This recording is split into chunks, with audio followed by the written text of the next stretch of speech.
Good morning and welcome to the first live panel discussion during National Conveyancing Week, entitled Recruitment and Retention. Apparently, conveyancers are leaving the profession in their droves, and I'd like to discuss today, amongst other things, why that is and how we can attract newcomers. However, before we do that, I would like to introduce you to our panel, who will say a few words about themselves first. Hello, I'm Rose Davis. I'm a licensed conveyancer and Managing Director of Davis & Co. Property Lawyers. No, that's it. That's fine. Thank you, Rose. Sorry, go on. No, that's fine. You can say a few more words if you like. Apologies. Yancy. I'm Yancy Richardson, and in this context, I am professional board member at the Chartered Institute of Legal Executive, and in my day job, I'm managing associate at Potency.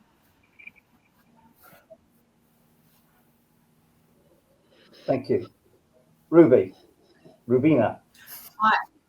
That's fine. Ruby's fine. I'm a consultant residential conveyancer, and I work under the umbrella of Woodstock Legal Services in Poole. Thank you, Ruby. Victoria and Kathy. We have two for the price of one today.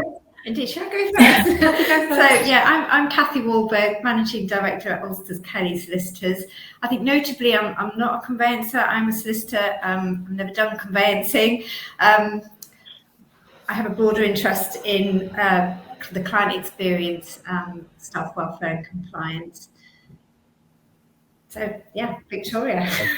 Yeah, hi Rob and the rest of us online today. My name is Victoria Smith, Ulsters Kelly Solicitors. I work in the conveyancing department and am a paralegal and property account manager. Thank you, Victoria. And last but not least, the Hound of Holborn himself. Hello. Oh, God. Hello, my name's Charlie. I'm an associate at the law firm of Bishop and Saul, and I play a conveyancer on TV because I can't believe I get paid to do this job. Okay, thank you, Charlie. Well, as we left you to the end, we'll start with you first. Very briefly then, what got you into conveyancing and when was that? Well, I started my career back in 2014, and like a lot of people at law school who had no family or connections in the law at all, I was applying for every single legal job I could find under the sun. I actually applied for a admin role at a good firm called Fisher Meredith in their litigation team, and the interview went as well as you'd expect. It went badly, and midway through the interview they said, oh, by the way, we've got this new role as a paralegal in property, would you like to interview for that? Me being desperate for any job in the law, I said yes, of course. I remember property vaguely from law school and how much I absolutely hated it, but desperate for work, I said yes. Turns out the practice of conveyancing is very different from the studying of it, and I took to it like a duck to water, and I've been basically doing it since then. And I'm very lucky because I fell into what turned out to be the perfect career and profession for me. I know a few people have this. They don't target an area of law. They don't know what they're going to do until they get the job or they get their training contract with that particular seat. But I'm from jump, I was in conveyancing, and I was absolutely hooked by it, to the chagrin of my wife now, unfortunately. So when you say like a duck to water, no doubt you're very smooth on the surface, but paddling furiously underneath. Charles. Oh, completely. You can't tell, but I can't actually find my trousers for this suit, so I've got shorts on underneath, which is a wonderful metaphor for my life. We've just lost a few viewers, unfortunately. I think we've got some. Could you answer the same question, please, Ruby? What got you into conveyancing and when? So I've been in law, I've worked in law firms for the past 29 years. And so straight out of college, because I used to live in Zimbabwe, I went in as a legal secretary to one of the law firms in Zimbabwe and did sort of litigation and other things. Arrived in the UK in 2001, started a conveyancing role, which was completely new to me because the law in Zimbabwe compared to the English law is very different. So got stuck into conveyancing as an assistant, and I've been trying to get out of it for the past 18 years. and I keep on getting roped back into it. So I just feel that is my niche now and my call in life, I think. I love doing conveyancing. It is a thankless job sometimes, but it's one area of law that I really took to, because I've done quite a lot of areas of law. And here I am, still a conveyancer, 18 years on, and I think I still will be conveyancing for the next 10 years for my sins. Good. It sounds like we need you. Now, I'm not going to ask you all the same questions. Well, but I don't want to go right back to the beginning. You'll have to read my LinkedIn for that, because I've been in conveyancing ages. I got my law degree in 98. But anyway, I used to be in the civil service, and by a curious set of circumstances, I ended up working at the land registry as a registration executive. So I saw the mistakes, really, that the solicitors were making from the other end, and the sigh of relief. I used to work on first registrations, and the sigh of relief when they got everything back duly registered. And I thought I could probably do a better job than the solicitors. I must look into this conveyancing. So anyway, in about the early 2000s, I got a job as a conveyancing executive. And one of the people that trained me, I shall say she was quite a haphazard solicitor who is no longer practicing. And because I spent a lot of my training mopping up after her, it actually made me quite thorough. And so I've been in love with conveyancing since then, 2001. Absolutely love it. Wouldn't do anything else. It's a perfect fit for me. I love everything to do with property. I watch Homes Under the Hammer, Escape to the Country. You know, when the memo of sale comes in, I drool at all the kitchens and these islands and things. I am the real sort of original property geek, really. So it suits me perfectly. I wouldn't be without it. They never show the exciting bit in that show where the pack comes in. They never show the conveyancing in Homes Under the Hammer or Escape to the Country, which I think they're letting their viewers down. As you sort of drooling through the memo of sale, then you go and look on map search, Google Street View, see if there's anything hidden. It's just, it's wonderful.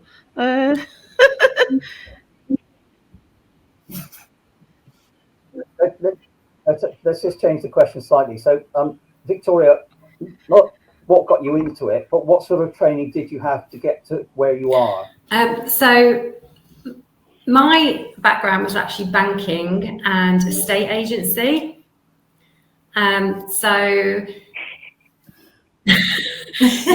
agency. And I'm relatively new to the party because I didn't actually study law. I studied psychology. And I've only been in conveyancing for 2 years. Starting off as an assistant, and now I'm paralegal for a number of solicitors, and then my new role as a property account manager. And I think it's important. This is us making a connection with the estate agents. So I'm not a conveyancer, but what I could feel was tension between estate agents and solicitors. Yeah. And I thought there's got to be some way of bridging the gap. So we've made up this new role. Yeah. So I've really got insight into both sides, having done, both roles. I would say 3 sides if you've got psychology as well. If there are 3 sides. Very helpful, considering the profession is mostly made up of crazy people. Yanthi, what about yourself? What kind of training have you had to get to where you are? I started originally back as a trainee legal secretary in a conveyancing department in 2003. So 20 years ago now, actually, in June, and worked in conveyancing for a couple of years at the very beginning of my career. I am a CILES qualified lawyer, and I actually qualified into family law originally because that's what my boss, who was paying for my training, wanted me to do. But actually, I didn't really want to do family longer term. I knew I really enjoyed conveyancing and property, and so when I had the opportunity, I got back into it. And so at that point, I was already qualified and kind of worked from there, really. So my training's been a bit mixed, and I probably had more of a general law background training before coming back into property and conveyancing. Okay, let's sort of cut to the chase of the conversation then, really. Let's go back to Victoria for this one with the psychology angle. So what keeps you in conveyancing whilst it's so challenging at the moment and becoming more challenging? Sorry, Rob, I didn't hear everything you said then.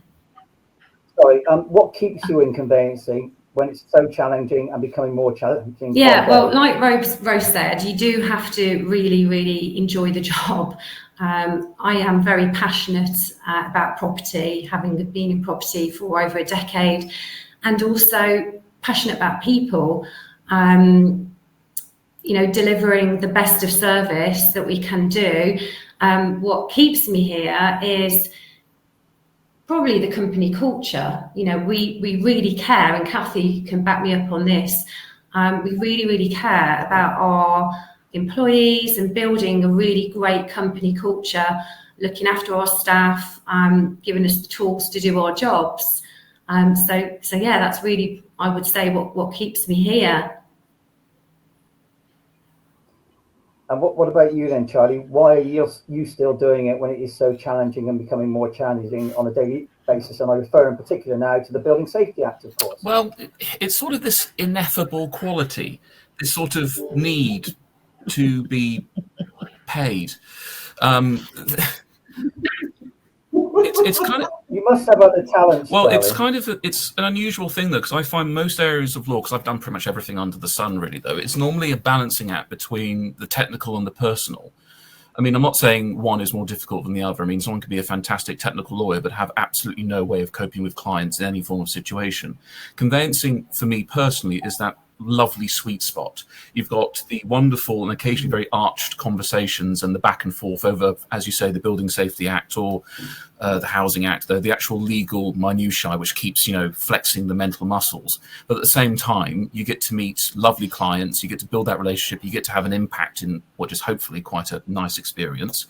And randomly, and I don't think any other profession in law has this, you can make friends with the other side of a transaction because it's not necessarily adversarial. You both want the same thing. I can think of about half a dozen people I've become genuine friends with who started off as the solicitors instructed by the other side.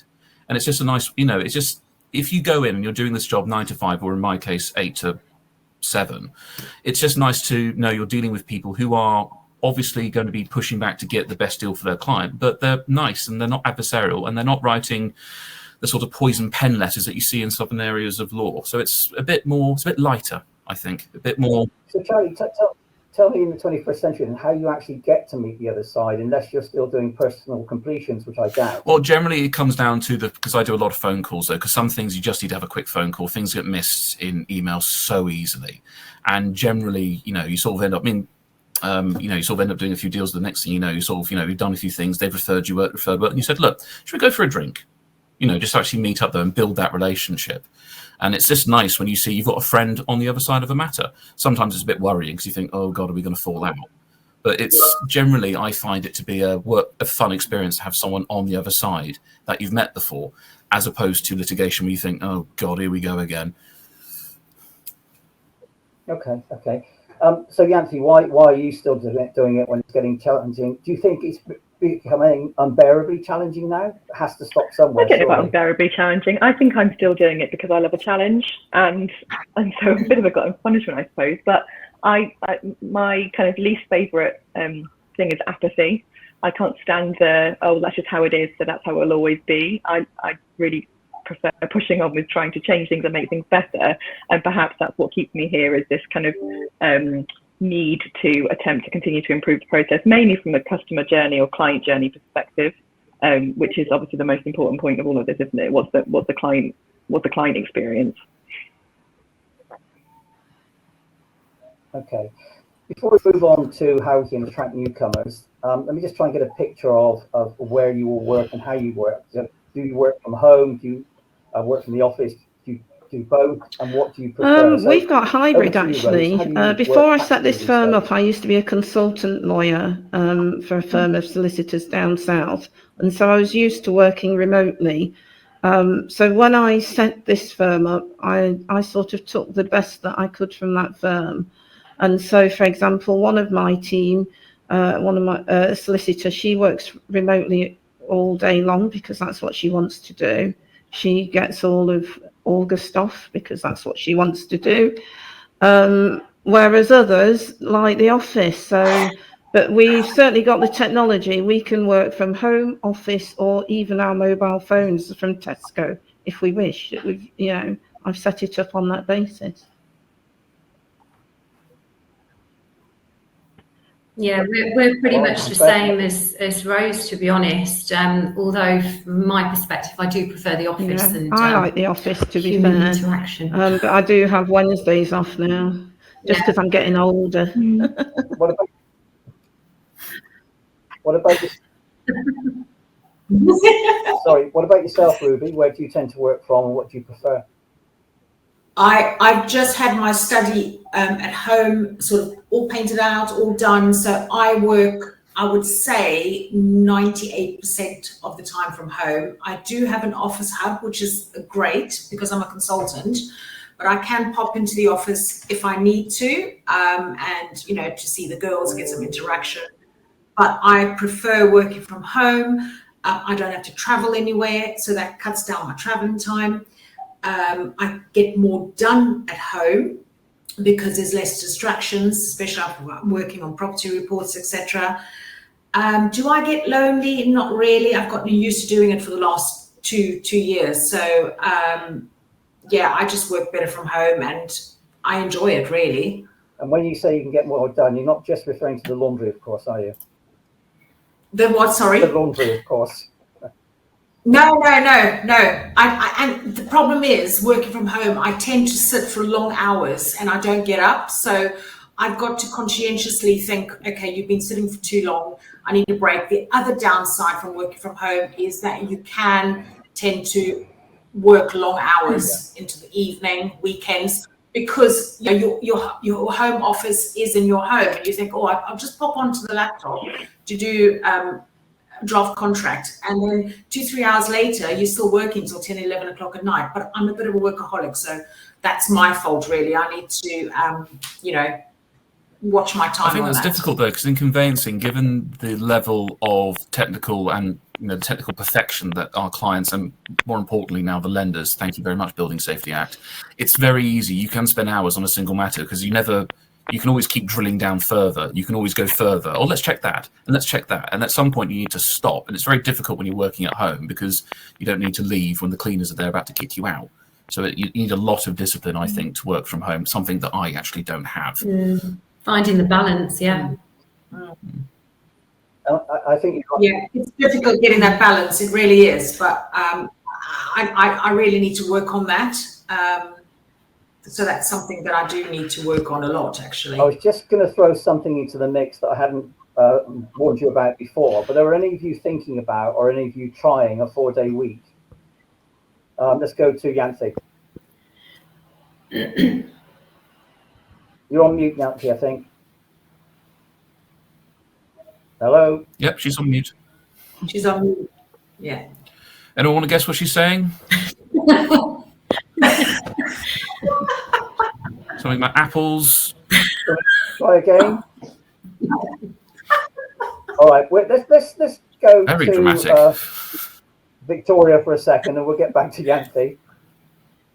Have you considered, has the firm considered a 4-day week? I think this is probably more Kathy's forte as managing director. Yeah, I think it's difficult, and in conveyancing it's difficult. Possibly in a bigger team, people could coordinate themselves in that way, but you need to provide your service 5 days a week, at least. Sometimes maybe people feel that they're providing service 7 days a week. But we have, as a firm, recently reduced our office hours as part of just looking after staff and recognising that there's more than just the office and work life. So that's a move that we made in January of this year, and I think it's been very well. We've done a similar thing, actually. Very helpful. We looked at a 4-day week, but actually we're trying to sort of fit in the flexibility that each member of staff wants. And in the end, we've decided to change our working hours from 9:30 till 4:30, Monday to Friday. So really, we are only doing 30 hours, but we're still getting paid full time, because health and mental well-being are important. And so I think this is so important. Well, it sort of cuts back to why, I mean, obviously it's kind of received wisdom now, why so many conveyancers are leaving the profession, because obviously a dear friend of mine once said, though, conveyancing really, it's not really a professional service anymore, it's a consumer service. That's why clients think they're buying a pint of milk, £2.50, there they go, it's done.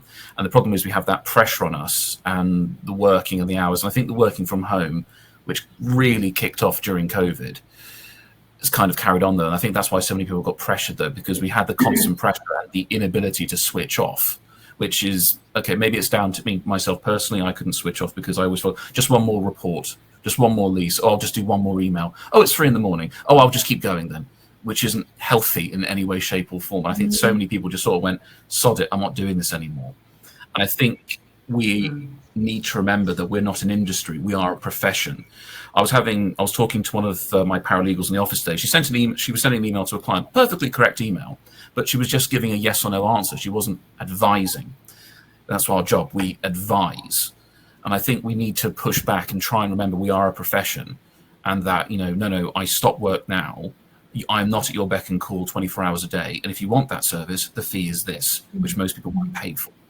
I think we need to claim back the ground of being a profession rather than just being a consumer service.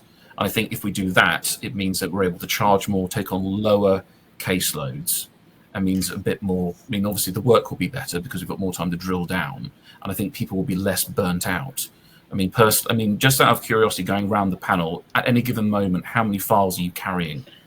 Well, to be honest, I looked at this last week because I was thinking, when I used to be a consultant, I actually worked harder than when I was an employee, and I worked hard enough then, because when you're self-employed and working under a banner, you can really, like you say, evenings, weekends, that send delay button.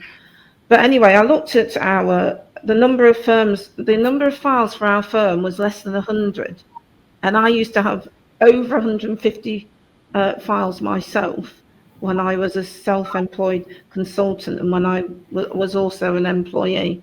But because we've pitched our fees quite high, we don't pile it high, we don't sell it cheap, we've got a good reputation. Clients know that they're going to get an excellent service when they come to us.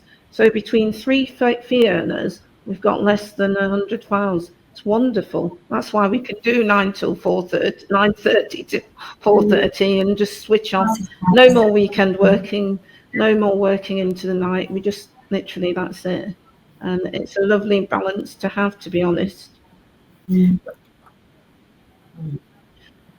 We're about the same here, and I just think it goes back to those issues around welfare. We're humans, we need to respect each other, but we also need to deliver a really great service to our clients, and that's important. There are different firms, there are different models of firm, there are different people, there are so many combinations of things and stressors, but certainly the way we're modelled here, because we work in teams of 3, I wouldn't expect a team of 3 to be carrying any more than 90 to 100 files. So in my previous employment, I had 100 caseload, but then I had 3 very good support staff. So one that did sales, one that did purchases, and my other staff that did, once I've exchanged the matter, I would hand the file over and I wouldn't see it again. So with that support team in place, yes, it was hard going, but I could manage 100 caseload. Any more than that without a support team is just disastrous. You'd be tied down to your computer all the time. You basically wouldn't have a life. So going into consultancy, so I started in September, December and January, I thought, oh God, what have I done? Because everything just dried up. And since the beginning of February, the instructions are coming in. I've got 30 files at the moment, but I keep on getting instructed every day, in quotes. I don't have a legal assistant, so I've got to do everything myself. I do have a support team that sort of open files, but I'm still doing all the, draft, getting contract packs out. So for me, my sweet spot as a consultant would probably be about 50 to 60 maximum. Otherwise, I'd be working 7 days a week. And I presume you all have the same old problem of too many interruptions during the day by emails and phone calls. Do you manage to get any work done during the day at the moment? Over to Victoria. Sorry, Rob, just say that again. We've got a little bit of a background noise outside here. Okay, sorry. Yeah, with the constant emails and phone calls, do you manage to get any work done during the day? Any real practical? Luckily, yes, just about. How do you manage the phone calls and emails? Well, emails, to be honest, my role as a hybrid role, I work between the office and I work between home. I've got my emails on my phone, and yes, sometimes I do find myself on an evening popping on. That actually helps me though in my own anxieties. So yeah, there's a little bit of working kind of between office and dealing with what's coming in. We've got a legal assistant who generally answers the phone and takes the client instructions and deals with all the onboarding and quotes and all that kind of thing. And then that frees me up to support our solicitors. Yancy, are you with us? I think if Yancy switches, if she comes out and then tries logging back in again, it might work. Try that, Yancy. Okay, thank you. So I have I call it my burner phone, and the agents always laugh at me because I'm like, I've got two phones. I've got a personal mobile phone and I've got a work mobile phone. And the reason for that is because at 5 o'clock, my work mobile phone goes off and I don't check emails in the evening. Because when I had my work emails on my personal phone, I'd be sat there at 8 o'clock in the evening just going through my work emails. So I've got a distinct sort of disconnection now from work phone to my personal mobile phone. So I don't look at sort of work emails in the evening, unless of course I'm working in the evening on my laptop. But obviously, there's a clear distinction between, that sort of work mobile and my personal mobile. If I'm out during the day as a consultant, I don't stick to normal, regular working hours. So if I decide, right, nice sunny day, I'll go out for a beach walk. My work mobile phone is always with me, so my clients can always get hold of me. So it's more of a conveyancer on the go sort of thing. That's how I work. Okay, Yancy, hello. We can hear you. No, I can't hear you at all. No. Stop winding her up. Yeah. Would you like to comment on anything that's been said? I've got so much to say about everything that's just been said that I couldn't say when I wanted to. So let me just throw some really quick points in here. I think whoever said it's different, different practices is quite right.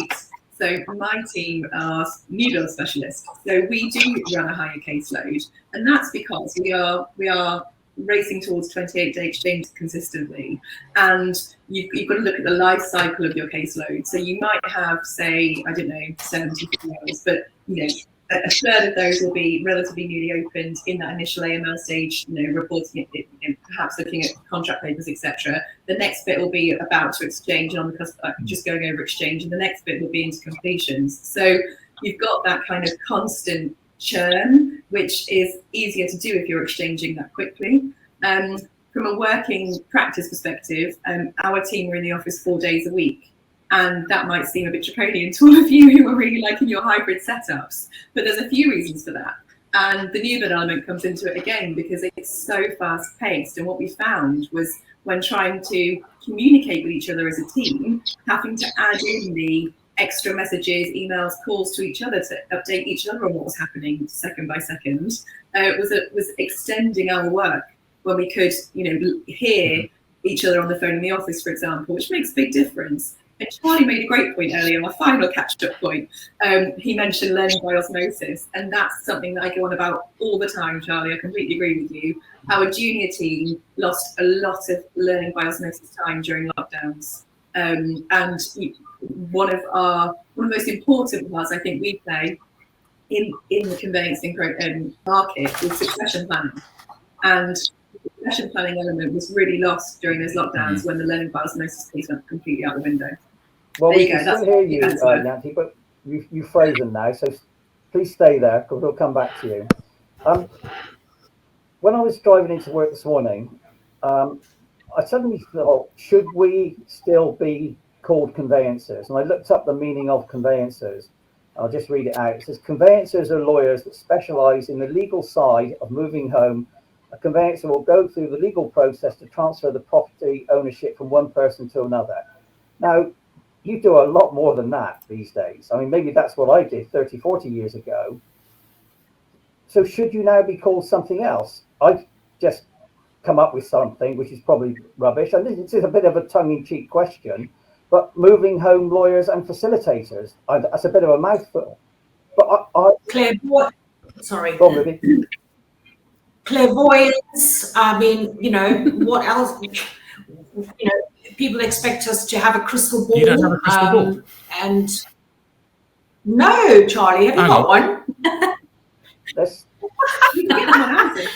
I don't know why people think conveyancing is so difficult. We just need to have a fundamental understanding of real estate law, property law, contract law, landlord and tenant, environmental, finance, contract, matrimonial, disputes, mental health, private client. It's very easy. I don't know what people are talking about. Yeah. Surveyors, very simple surveyors. Though. That's why we only charge £500 for a £2 million property in central London. Though it's very easy. As a judge once said to a family colleague of mine, conveyancing is a crude, mechanistic, form-filling exercise requiring no legal skill whatsoever. And as such, Mr. Davidson, I do not believe legal privilege attaches to the file. Disclose it immediately. No. You're not bitter, are you, Charlie? Sorry, there's a chip back on my shoulder. Sorry. I'd like to ask Charlie a quick question. Oh, God. Can you just elaborate on why you're called the Hound of Holborn? Where did that title come from?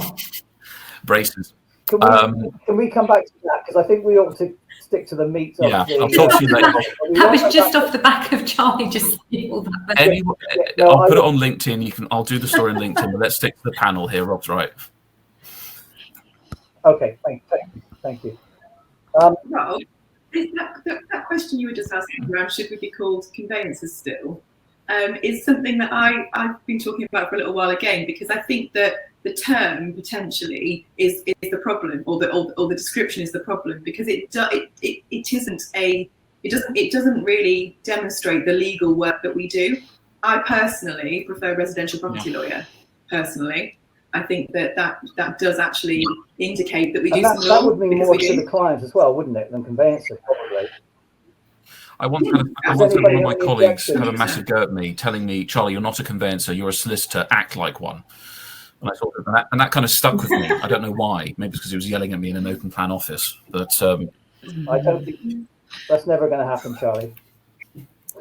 I've got no real objection. I think what I object to is there's no distinction between qualified and experienced and unqualified and ill-experienced. That's where my rub is. I'm not so bothered about the term residential property lawyer, even conveyancer. But I do think there's a real problem in the industry in that anybody's calling themselves a lawyer. Apparently it's not wrong to call yourself a lawyer, even though you haven't got a single legal qualification. And I do think that to become a competent conveyancer, you need the qualifications and you need the experience. And I'm afraid I'm old school. One without the other won't do. I was a conveyancing executive right at the beginning, and I could literally cringe when I look back at the mistakes I made while I was training, because the clients have no perception of what you're just dealing with their conveyancing from their point of view. You are their solicitor, conveyancer, or whatever they want to call you, whether you're qualified or not. And I do feel strongly that you need to be competent. You need both, because if you haven't got both, it's about the why. If you're just got lots of experience, you haven't got the qualifications to underpin why you're doing what you're doing. And the same with if you've got the theory, you don't know how to deal with it in anyway. That's my little two penneth. Rose, you must be following me around. One of my standard things I tell all my juniors is don't think what, think why. What is good, Absolutely. Why is great. You need to know the why behind it. I completely agree with you. Well, I was a conveyancer for 30 years and I had very few qualifications, and so far nothing nasty has come out of the woodwork, so I might have just got away with it then. So far. I don't quite agree with Rose. I'm not qualified. I've done my level 3 SILEX, been in conveyancing for 18 years.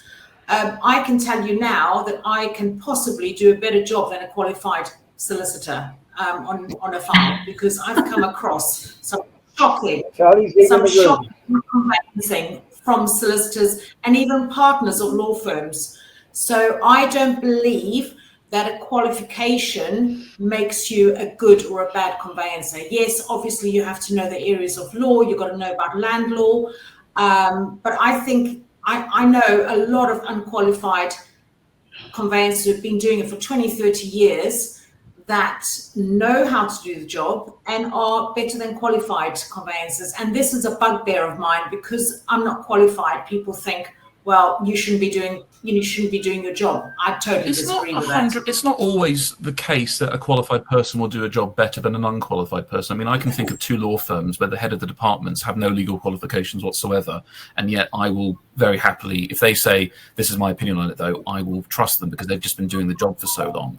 But the thing is, clients need to have some level of what is this person, what's going on. I do agree.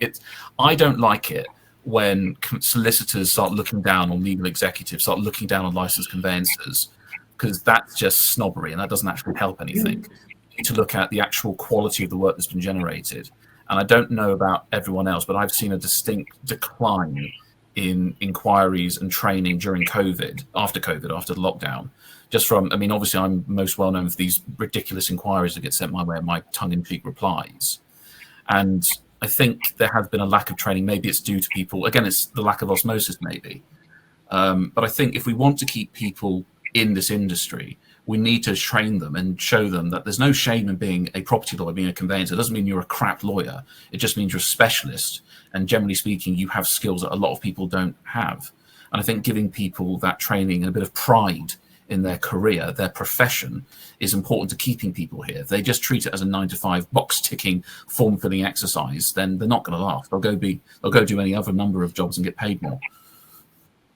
Ruby, I think training.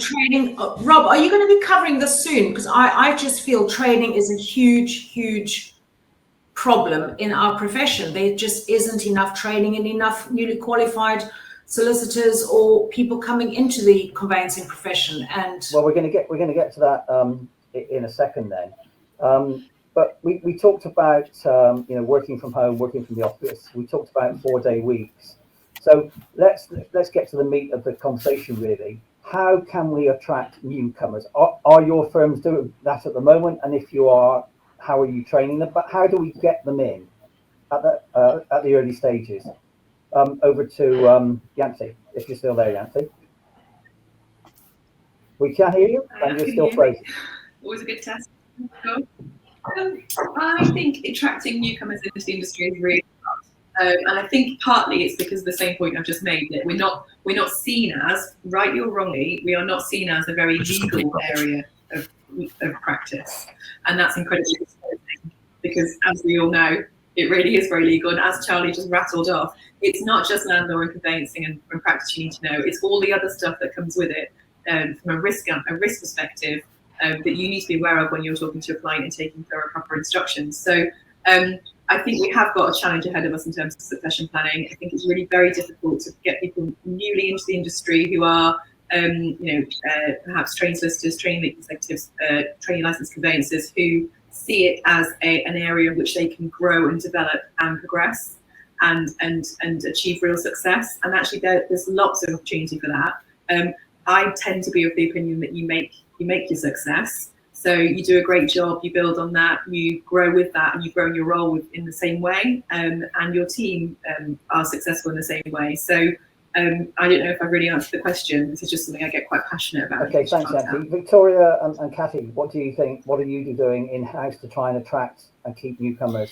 Well, I think getting newcomers in is really not the problem. There are a lot of young, enthusiastic people who are keen to get into conveyancing. The important thing is what you do when they land here. And that's where having a mentor, having a good culture, making sure that you invest in training and ongoing support is so important. Having a look at what they're doing, working with them, those sorts of things. So you bring them along. We've got a formal career pathway in our firm, so we can guide people through that. It's how you treat people when you get here, when they get here is really important. But where do they hear about conveyancing as a youngster then? And my kids know about it because I've done it all my life, but most people out there don't know about conveyancing or conveyancers unless you're buying or selling a property. But I think if you're a young lawyer and you're doing your SILEX or you're doing your degree at university, you get a measure of what you want to do. I mean, I funnily enough wanted to be a conveyancer. I was sure I wanted to be a conveyancer when I was at university. I spent half a day in a conveyancing department and was told to go to litigation, where I subsequently thrived for many years. But I suppose we're talking about people who are looking for a legal career coming in.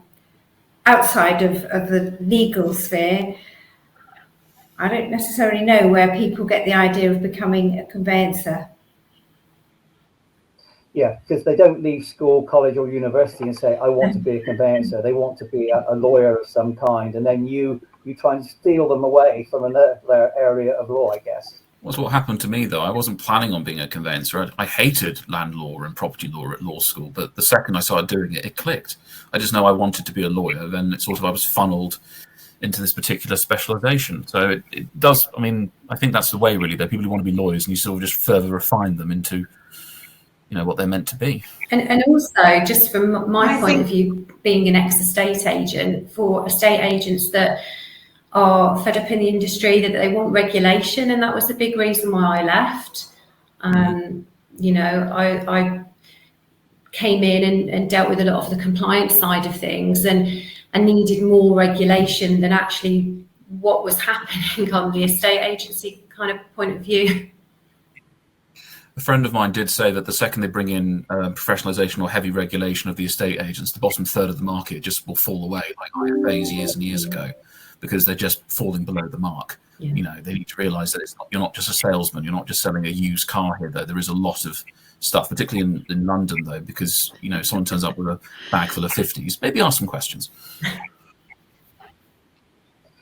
I think also it's down to the law firms, because when the trainees are doing their LPC and their training contracts, they each have a seat of, I think it's 3 to 6 months in each area of law. Now, when they go into conveyancing department, it appears that the fee earners are so busy with the heavy workloads that they don't get the proper training. And so that's one area of law where they think, actually, you know what, it's too difficult, I can't do it, and they just go into another area of law. And some of them also think that banking is more hip than being a conveyancer. So it's down to us to sort of give them that, that enthusiasm to become a conveyancer, and how great it can be as a career going forward. So I've just seen a message in the group from Suleiman, who basically said, I think pay is also a big factor. When I started in conveyancing, the pay was shockingly low for the work I was actually doing. That kind of cycles back to my point that we need to charge as a profession. I mean, in an ideal world, we're never going to get this. In an ideal world, our fees should be on a percentage basis. I mean, Mr. Bishop, who formed Bishop & Saul 40 years ago, when he started doing conveyancing, it was 1% of the value because they had to type out the actual conveyances. So I was just going to say, is the pay good enough? Now, without going into detail, obviously, is the pay good enough? I've taken on a couple of apprentices, and I think eventually they will become really good conveyancers. And I think the pay is, well, I haven't paid them at apprenticeship rate. I've paid them more than that. But yeah, I think, I suppose it's the model of the firm again, isn't it? With our model, we do charge percentage actually. If we sell or buy anything over £1 million, our fees are a percentage. Nowhere near 1%, but nevertheless, it is quite lucrative sector, and we've done that in the last 3 years, maybe 4 years actually. Since, yeah.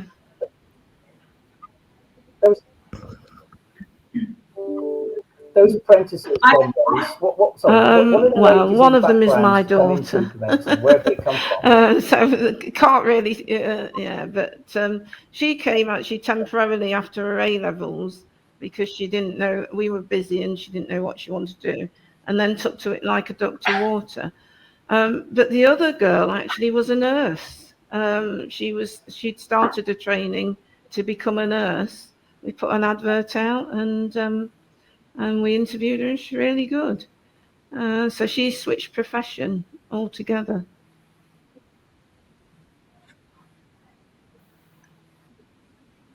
I think that, yes, I think that the salaries are too low for people starting out as trainee conveyancers. So that's something that firms need to look at, especially if you've got good quality talent coming in, keep hold of them. I as a consultant, I'm on a share fee split basis. And to be honest, the best thing I've ever done, I don't think I'd ever go back to employment unless the property market crashed and I'd have nothing to do. But then again, I'd probably just go work at Tesco's rather than being employed again. Ruby, there was actually a question in the chat for you, which was, how do you handle the pressure as a consultant of finding and sourcing your own work? I think my local estate agents know me very well from previous roles. I've got good, sort of solicitors, conveyancers on the other side who I use a lot. So client recommendations, word of mouth. I've kind of fallen into consultancy, which is quite good. So I approached a couple of agents and said, look, I'm going to be going in as a consultant. Here's my business card. Just walking to an estate agent and just introducing yourself and saying, this is how I work. You've got to be pretty confident in doing it. But yeah, just take the bull by the horns, go in, tell them what you can do, what you offer. And one of them said to me, okay, Ruby, we'll give you one transaction, see how you go. And that was it. They refer work to me all the time now. So I don't have that problem of, yes, I've got to go out and source my own work, but I'm quite busy that I don't even need to network anymore at the moment. It's all sort of word of mouth and recommendations. And that's exactly what I did when I moved from Bristol to Exeter many years ago. I walked into all the estate agents' offices in Exeter and said, look, try me once. If you like me, try me again. If you don't use me again. And it took off from there. But going back to newcomers, would you expect them to bring in their own work, and would you expect them to go out and do that and talk to estate agents? Because maybe in this modern world where it's all social media, that wouldn't be natural to them. Anyone wants to answer that? I think it would be unfair to have a junior member of staff come in and expect them to bring work. I mean, I did though, but I'm a freak. The difficulty is they need to learn, because basically before you can sell something, you need to know what you're selling. If you can go in and just say, hello, I'd like to do some conveyancing, they say, right, why should we use you? And if you can't answer that question, then you're kind of stuffed a little bit. But as a client once told me, I don't buy law firms, I buy lawyers. So you need to get a certain level of experience and confidence under your belt before you can go out into the wide world and start handing out business cards, which is still a thing to do, actually, though. When I moved from Kennington to Streatham, from South London to further South London, first thing I did is I went around all the local places reintroducing myself. Here we go, here's my business card, because they found it so novel that definitely they think of something, oh, let's use that bloke. He popped in, he actually made the effort of coming in. It does work. It does work. And I think it's all about building the relationship. And once you've built that rapport with that person, if you can talk about your firm and how long your firm's been established, and, you know, what you've got to offer. But ultimately, that person needs to buy into you. And then you will build on that relationship, develop that relationship, nurture it, and then that will only be good for your business, and, you know, grow your matters and grow your firm. Yeah.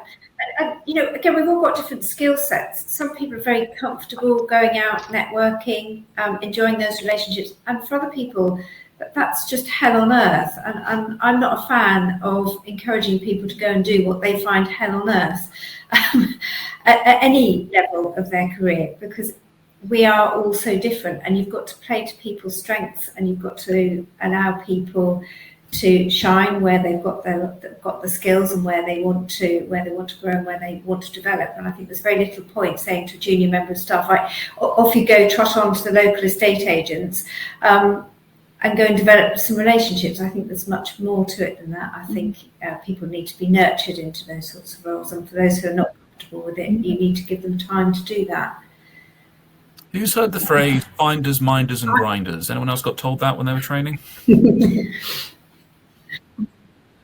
I think also, I mean, referral fees are being brought up a lot in the chat. I think it depends in what area of the country you're living in. I can, you know, hand in my heart, all my agents, I do not pay a referral fee to them, none of them. Whereas some others, like Suleiman said, it's very difficult. You know, he's become a consultant. He approaches estate agents, and they like, well, why should, you know, here's our referral fee. You've got to pay us £300 per transaction. I think referral fees should be banned. They shouldn't be allowed. You know, I've been saying this for months on LinkedIn, #ban referrals for 2023. How any conveyancer, property lawyer, whatever you want to call us, can do a conveyancing on a file for £350 to £500 per file. Well, they can do that because they pile it high and they sell it cheap, and they're artificially busy as a result of paying those referral fees. And I completely agree with you. I don't agree with referral fees at all. I think they are bad for the profession, and they should be banned. It's just dragged it down to the ground, conveyancing. That is actually part of the reason we're in the mess we're in now. Referral fees. Well, I don't think it's necessarily referral fees. I think there is a definite race to the bottom, and I think there's been a commoditization of our skill set. Everyone thinks that, oh, you can just do it for 300 quid. I'm like, well, £300, you know, what, for how many hours of work, how many weeks, how many months of work? Though I think I don't think referral fees is the issue. I think it is fees in general. I think we just need to charge more so we can pay more and do, you know, a better job on fewer files, which will result in fewer claims, which will result in lower professional indemnity insurance, and etc., and just generally a betterment of the industry. You can be Selfridges or Woolworths. You can't be both, and there's a reason Woolworths isn't around anymore. I think the problem. I mean, you know, the problem with charging more is you always get the bottom feeders who, you know, our clients will go and get 3 quotes maximum. They'll go and get 3 conveyancing quotes, and you can charge your rate, and they'll come back and they'll say, and I've had this last week where a client said to me, oh, but you know, I've had a quote and it's £1,000 less than yours. Well, over, you know, on over a £1 million leasehold property, no, I'm not reducing my fee. Good luck with that conveyancing with £1,000 less than what I'm charging. And this is where the issue lies. It's educating the public that paying low conveyancing fees is not going to get you the result you want. And, you know, you pay cheap and you get what you get for, and then you repent later at leisure, basically. I mean, the referral fee issue has been going on for a long time. From what I can see, it's not going to be banned anytime soon. I think if it was banned, personally, it would probably go underground like it was in the 70s and 80s, and there'd be bags that handed over. What I think should happen is that referral fees should maybe capped on a percentage of the conveyancing fee. So you can pay no more than, say, 5% of your, or 10% of your conveyancing fee. That's the best middle solution I can come up with, really. Yeah, it's an unhappy solution, though, but I do agree. We've got to live in the real world, Rob, so I do agree with you. It's not, I'm not happy with it, but it's the real world. I mean, I'm lucky enough that I don't have to pay referral fees, but again, that's complete luck on my chart. That's complete luck. I know some people who did their start in the industry and they need that relationship. We've only got a few minutes left, so we've been chatting for nearly an hour. Just a quick sum up from all of you as to where you think the profession is going, whether we're going to get young blood in, and what changes should be made to the profession, or what work you have to do. Should we be cutting back on some of the things you have to do? So let's start with you, Victoria and Kathy. Can you take this one? Yeah, I mean, I think it's so difficult because we've got, within the legal industry, we've got so many different models, so many different firms, so many different sizes of firms, and that there isn't a solution that really fits all of them. I did see in the questions earlier someone talking about engagement and retention with a team of 120 conveyancers. You know, all of these things are challenges, and I think we need to really look at ourselves, look at our own business models, set our own parameters, and decide what we find acceptable, what we don't find acceptable in each of our own models, and work with that. There is clearly a lot to do. The environment is changing slightly now, and the situation in COVID was very, very difficult.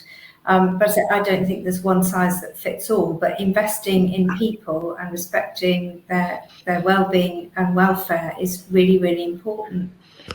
Well, I would like to see referral fees go still. I know everybody thinks they won't go. But I think more transparency is needed. And I think it, like my colleague said there, it's all about educating clients. They need to know the difference between a Rolls-Royce conveyancer and a Mini, and they need to know what the implications are for them. I'm not sure how we're going to actually tell them, but I know that when clients come to us, they know we're not the cheapest, they know we're not at that end of the market, but they know that we're among the best. And I think we need to get the message over that it's not when they buy that property that they'll know whether their conveyancer's done a good job. It's when they come to sell in 3 years' time.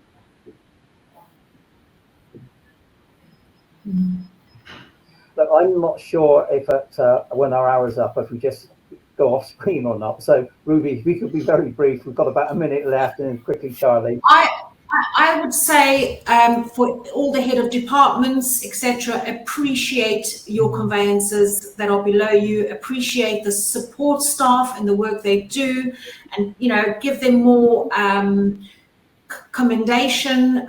It's just about being appreciated. We like to feel appreciated in the roles that we do, and I think if it comes from the top of the firm, filters down, I think more people will stay in conveyancing, and also get remunerated appropriately for the job that you do. Charlie, I'm just going to say thank you, panel, thank you, audience, but if you want to finish off, please do. Carry on. Have fun with it. I've been doing the job for 10 years, and it's been a tremendous amount of fun. Give it a go, anyone who wants to be a conveyancer. It's great fun. Okay. All right. Especially Charlie's replies to inquiries. Okay, we're out of time. Thank you, everybody. Thank you, audience. Sorry we lost Yanthi. To the audience, please listen to and watch all the other events. Sorry, the budgie's just kicked off the office. She's happy. Please watch the other events throughout Conveyancing Week. Please support us, and we'll have a bigger National Conveyancing Week next year as well. So thank you, everybody. Thanks, Rob. Bye, everyone.